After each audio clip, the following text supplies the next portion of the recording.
साथियों नमस्कार। Department of pension and pensioners welfare की तरफ से एक बहुत ही बेहतरीन ऑफिस मेमोरेंडम जारी किया गया है, जिसमें कि पेंशनर्स के लिए बहुत बड़ा फ़ायदा हो गया है। जी हाँ दोस्तों, अब उनको बढ़े हुए दर से यानी 8,438 रुपये के हिसाब से अब ये मिला करेगा। क्या है पूरा मामला, विस्तार से आपको बताता हूँ। क्या लेटर जारी किया है। चैनल पर नए हैं दोस्तों, सब्सक्राइब कर लें, नोटिफिकेशन को ऑल पर क्लिक कर लें।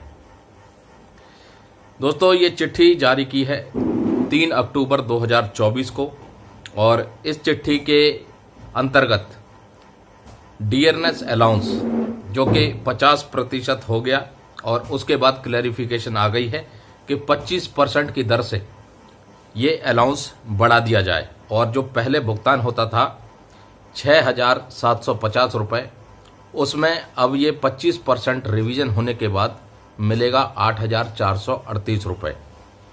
कब से मिलेगा?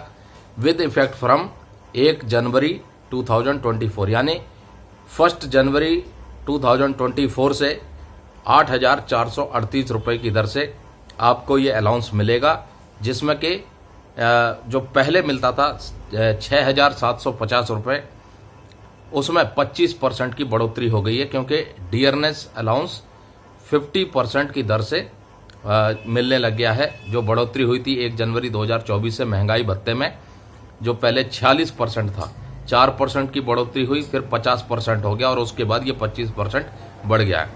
तो चलिए अब लेटर को पढ़ते हैं, और क्या लिखा है इस लेटर की मुख्य बातें आपको बताता हूँ। दोस्तों ये लेटर जारी किया है ministry of personal PG and pension, department of pension and pensioners welfare की तरफ से 3 अक्टूबर 2024 को ये ऑफिस मेमोरेंडम जारी किया गया है। Enhancement of constant attendance allowance under CCS extra ordinary pension rule 1939/2023। अब इसके अंतर्गत उन्होंने सेकंड पैराग्राफ में बिल्कुल स्पष्ट शब्दों में बता दिया, जो आपको आपकी स्क्रीन पर भी दिखाई दे रहा होगा। Department of pension and pensioners welfare wide office memorandum of even number dated 18 September 2024 copy enclosed has requested all ministries / departments to enhance the amount of constant attendance allowance by 25% from the existing rupees 6,750 to rupees 8,438 per month with effect from 1 January 2024। तो बिल्कुल स्पष्ट शब्दों में बता दिया गया है। 6,750 रुपये से बढ़ा करके 8,438 रुपये की दरों से कांस्टेंट अटेंडेंस अलाउंस 1 जनवरी 2024 से मिलना चाहिए। तो जो भी एलिजिबल पेंशनर हैं, जो भी इसके लाभार्थी हैं, उनको 25% की बढ़ोतरी इस अलाउंस में देखने को मिलेगी। साथ ही साथ 1 जनवरी 2024 से जो भी बढ़ा हुआ पैसा है उसका एरियर भी आपको मिलने लग जाएगा। तो दोस्तों ये बहुत अच्छी खबर निकल के आई है। दिवाली से पहले कुछ न कुछ ऐसी खबरें जरूर निकल रही हैं, जिससे कि पेंशनर्स को थोड़ी सी राहत जरूर मिल रही है। अब बात कर लेते हैं दिवाली से पहले मिलने वाले महंगाई भत्ते और महंगाई राहत की। दोस्तों 3% की जहां बढ़ोतरी की पूरी कैलकुलेशन बैठती है, वहीं मीडिया में खबरें चल रही हैं कि 4% तक की भी बढ़ोतरी हो सकती है। देखो 4% की ना ही कैलकुलेशन के आधार से निकल के आ रहा है, और ना ही सरकार की तरफ से पुष्टि की गई है, लेकिन कैलकुलेशन के हिसाब से जो AICPIW के आंकड़े हैं वो 3% की बढ़ोतरी की संभावना पूरी तरह से बता रहे हैं। अब सरकार अगर 4% करती है तो हो सकता है सरकार के अंदर ये विचार आ जाए कि भाई दिवाली आ रही है तो 4% तक की बढ़ोतरी कर दी जाए। ऐसा हो जाता है तो दिवाली से पहले केंद्रीय कर्मियों को और पेंशन भोगियों को DA और DR के मोर्चे पर एक बहुत बड़ा तोहफा मिल जाएगा। इसके साथ साथ दोस्तों 18 महीने के DA एरियर को लेकर के भी अब चर्चाएं चल रही हैं कि सरकार जो कोरोना काल के दौरान केंद्रीय कर्मियों का और पेंशन भोगियों का 18 महीने के DA एरियर का भुगतान बकाया है, उसको भी दोबारा से रिकंसीडर करे, विचार करे, और कर्मचारियों को, पेंशन भोगियों को जो एरियर है उसका भुगतान करे। दोस्तों इस मामले को लेकर के संगठनों ने पहले भी कई बार सरकार के सामने मांग रखी। कर्मचारी संगठन हो या पेंशन भोगी संगठन हो, ये मामला हमेशा मीटिंग में भी एजेंडा पॉइंट्स में शामिल रहा है। अब सरकार के तर्क अलग अलग थे कि वो पैसा सरकार ने दूसरे कल्याणकारी कार्यों में लगाया था। उस वक्त सरकार के ऊपर वित्तीय बोझ था वैश्विक महामारी के चलते, और कोरोना काल के बाद सरकार का जो राजकोषीय घाटा है वो भी बरकरार बना हुआ है। और संसद में भी सरकार ने जवाब दे दिया था कि राजकोषीय घाटे के चलते इसको कहीं ना कहीं व्यवहारिक अभी नहीं समझा गया है। तो आगे संभावना कितनी है? दोस्तों, सरकार के जवाब के बाद भी कर्मचारी संगठन, पेंशनभोगी संगठन मांग रख रहे हैं कि अब देश की अर्थव्यवस्था बेहतर होती जा रही है।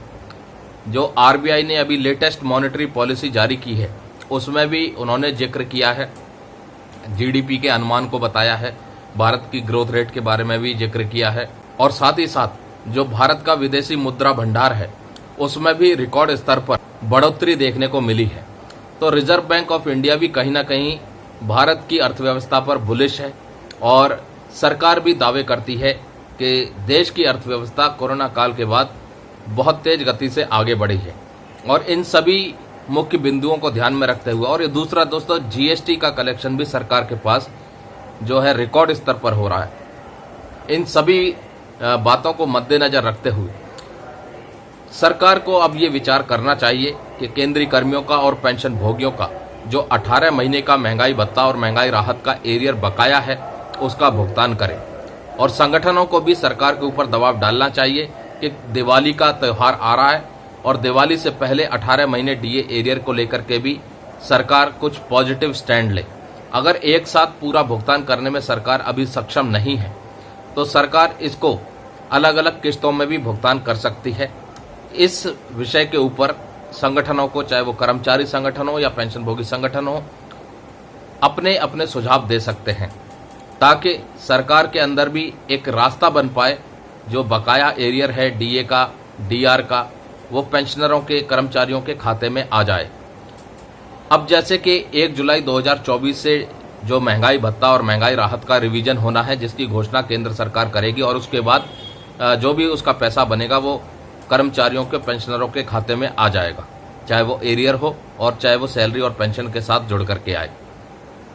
इसी के साथ जो 18 महीने का डीए एरियर का है पैसा है जो बकाया है, उसमें से एक किस्त और साथ में ऐड कर दी जाए तो कम से कम कर्मचारियों को, पेंशन भोगियों को महंगाई से लड़ने में कुछ राहत भी मिलेगी, और साथ साथ जो उनका त्यौहार आने वाला है उस त्यौहार को वो भलीभांति और बेहतर ढंग से मना सकते हैं। तो ये विकल्प भी मौजूद है।